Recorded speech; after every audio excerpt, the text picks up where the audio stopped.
ಪ್ರತ್ಯಕ್ಷ ಸಾನ್ನಿಧ್ಯದಲ್ಲೂ ಕೂತ್ಕೊಂಡು ಮೊಬೈಲ್ನಲ್ಲಿ ಆ್ಯಪ್ ನೋಡ್ತಾ ಇದ್ದರೆ ಹಂಗಿದ್ರೆ ಪ್ರಯೋಜನ ಇಲ್ಲ. ಗುರು ಶಿಷ್ಯರ ಮಧ್ಯೆ ಸಂಬಂಧ ಏನು ಅಂತಂದ್ರೆ ಅಧ್ಯಾಪಕರು ವಿದ್ಯಾರ್ಥಿಗಳ ಸಂಬಂಧ. ಧ್ಯಾನದಲ್ಲಿ ಪೂಜೆ ಪುನಸ್ಕಾರ ಯಾವುದರಲ್ಲಾದ್ರೂ ಕುಂದು ಕೊರತೆಗಳಿದ್ರೆ ಅಯ್ಯೋ ನಾನು ಸರಿ ಮಾಡಿಲ್ಲ ಅಂತ ಮನಸ್ಸಿಗೆ ಅದ್ರ ಬಗ್ಗೆ ಬೇಸರ ಉಂಟಾಗ್ತಾ ಇರುತ್ತೆ. ಅದು ಕರ್ಮಫಲವೇ. ಪೂಜ್ಯ ಗುರುದೇವರ ಪಾದಾರವಿಂದಗಳಿಗೆ ಅನಂತ ಕೋಟಿ ಪ್ರಣಾಮಗಳು. ಈಗ ಮುಂದುವರೆದಿರುವ ತಂತ್ರಜ್ಞಾನದಿಂದ ಲೈವ್ ವೆಬ್ಕಾಸ್ಟ್ ಮೂಲಕ ಗುರುಗಳ ಜ್ಞಾನವನ್ನು ಕೇಳುವ ಒಂದು ಸದಾವಕಾಶ ವಿಶ್ವದಾದ್ಯಂತ ಎಲ್ಲ ಭಕ್ತರಿಗೂ ಪ್ರಾಪ್ತವಾಗಿದೆ. ಲೈವ್ ವೆಬ್ಕಾಸ್ಟ್ ಮೂಲಕ ಇದರಲ್ಲಿ ಭಾಗವಹಿಸೋದಕ್ಕಿಂತ ನಿಮ್ಮ ಪ್ರತ್ಯಕ್ಷ ಸಾನ್ನಿಧ್ಯದಲ್ಲಿ ಕೂತು ಕೇಳುವುದರ ಹೆಚ್ಚಿನ ಫಲವಿದೆ ಗುರುಗಳೇ.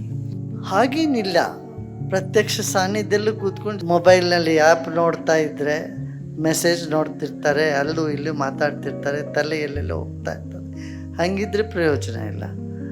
ಹಾಗೆ ವೆಬ್ಕಾಸ್ಟಲ್ಲಿ ಕೂತ್ಕೊಂಡು ದತ್ತ ಚಿತ್ತದಿಂದ ಕೇಳ್ತಾ ಇದ್ರೆ ಅದಕ್ಕಿಂತ ಹೆಚ್ಚು ಫಲವರ್ದು.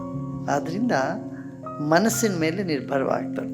ಗುರುದೇವರೇ, ಭಗವದ್ಗೀತೆಯಲ್ಲಿ ಕೃಷ್ಣ ಪರಮಾತ್ಮರು ಹೇಳುವಂತೆ ಧ್ಯಾನಾತ್ ಕರ್ಮಫಲ ತ್ಯಾಗ, ಅಂದರೆ ಕರ್ಮಫಲ ತ್ಯಾಗನೇ ಹೆಚ್ಚು ಅನ್ನೋ ಅಭಿಪ್ರಾಯದಿಂದ ಹೇಳಿದ್ದಾರೆ.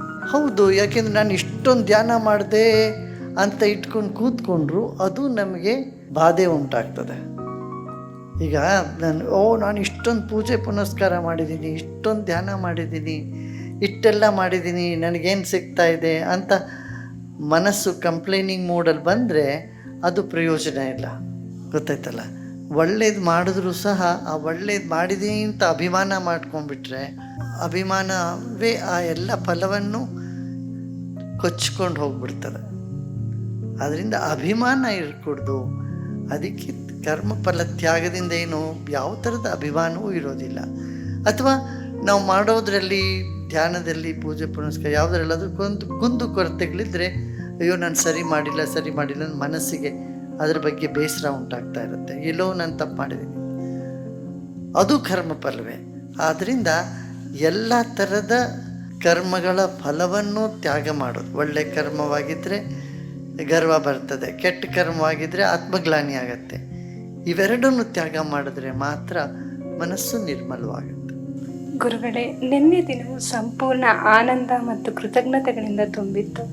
ಗುರುಗಳು ನೀವು ಹೇಳಿದಿರಿ ಇವತ್ತು ನಿಮ್ಮ ದಿನ ಅಂತ. ಗುರುಗಳ ಜನ್ಮದಿನ ಶಿಷ್ಯರ ದಿನವೂ ಆಗಿದೆ ಅಂತ. ಗುರು ಶಿಷ್ಯರ ನಡುವಿನ ಸಂಬಂಧದ 6 ಹಂತಗಳ ಬಗ್ಗೆ ದಯವಿಟ್ಟು ತಾವು ತಿಳಿಸಿಕೊಡಬಹುದೇ? ಅದೇ ಗುರು ಶಿಷ್ಯರ ಮಧ್ಯೆ ಸಂಬಂಧ ಏನು ಅಂತಂದರೆ, ಒಂದು ಅಧ್ಯಾಪಕರು ಮತ್ತು ವಿದ್ಯಾರ್ಥಿಗಳ ಸಂಬಂಧ. ವಿದ್ಯಾರ್ಥಿ ಏನೋ ಬಂದು ಸ್ವಲ್ಪ ಕಲ್ತ್ಬಿಟ್ಟು ಹೊಟ್ಟೋಗ್ತಾನೆ. ಅದಕ್ಕಿಂತ ಮುಂದಿನ ಹಂತ ಏನು ಅಂತಂದರೆ ಅಧ್ಯಾಪಕರು ಮಾರ್ಗದರ್ಶಿಗಳಾಗಿರ್ತಾರೆ ನನಗೆ. ಅದಕ್ಕಿಂತ ಉತ್ತಮವಾದದ್ದು ಅಧ್ಯಾಪಕರು ಸಿಕ್ಕಿದ್ದೇ ಒಂದು ಗುರಿ ಸಿಕ್ಕದಂಗೆ, ಲಕ್ಷ್ಯ ಸಿಕ್ಕದಂಗೆ ಆಗುತ್ತೆ. ಗುರುಗಳು ಸಿಕ್ಕರು ಅಂತಂದರೆ ಮುಗೀತು, ಎಲ್ಲ ಸಿಕ್ಕಂಗೆ ಆಗತ್ತದು. ಅದೇನು ಕೊರತೆನೇ ಇರೋ ಜೀವನದಲ್ಲಿ. ಅದಕ್ಕಿಂತ ಮೇಲಿನ ಸಂಬಂಧ ಏನು ಅಂತಂದರೆ ಅನ್ಯೋನ್ಯವಾದ ಸಂಬಂಧ. ನಾನು ನಮ್ಮ ಗುರುಗಳು ಬೇರೆ ಅಲ್ಲವೇ ಅಲ್ಲ ಅಂತಕ್ಕಂಥ ಅನ್ಯೋನ್ಯ ಸಂಬಂಧ. ಅದಕ್ಕೂ ಮೇಲಿನ ಸಂಬಂಧ ಏನಂತಂದರೆ ಅಭೇದ ಸಂಬಂಧ.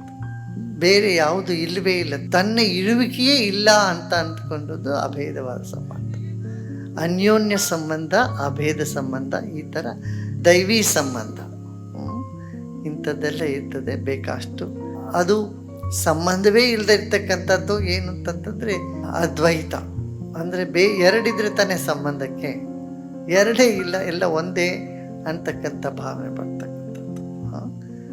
ಅದು ಪ್ರಜ್ಞಾತೀತವಾದದ್ದು.